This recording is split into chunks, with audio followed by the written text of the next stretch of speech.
अल्लाह ताला ने इस दुनिया में एक ऐसी कौम को भी भेजा था जिसने अपने ही खुदा जिसकी वो पूजा करते थे उसको ही खा लिया था।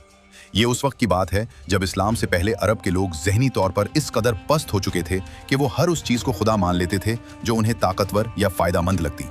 पत्थरों और लकड़ियों की पूजा तो आम थी, लेकिन कबीला बनु हनीफा ने अपनी तख्लीक में हद ही कर दी थी।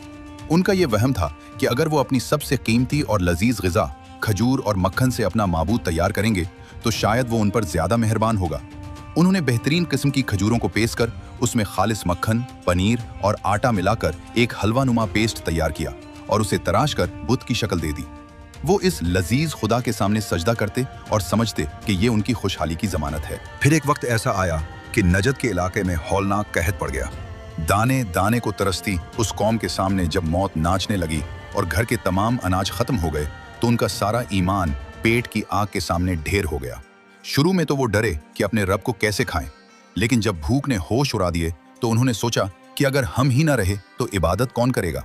कबीले के लोग अपने ही हाथों से बनाए गए उस माबूद पर टूट पड़े और उसे नोच नोच कर खाने लगे और साथ कहते, हमारा माबूद कितना मेहरबान है कि जब हम पर मुश्किल वक्त आया तो उसने अपनी जान देकर हमारी भूख मिटाई और हमें मौत से बचा लिया। आखिरकार हमारा खुदा ही हमारे काम आया। जब ये बात पूरे अरब में फैली तो लोग उन पर हंसते थे कि बनु हनीफा ने भूख मिटाने के लिए अपने रब को ही ज़िबा कर डाला।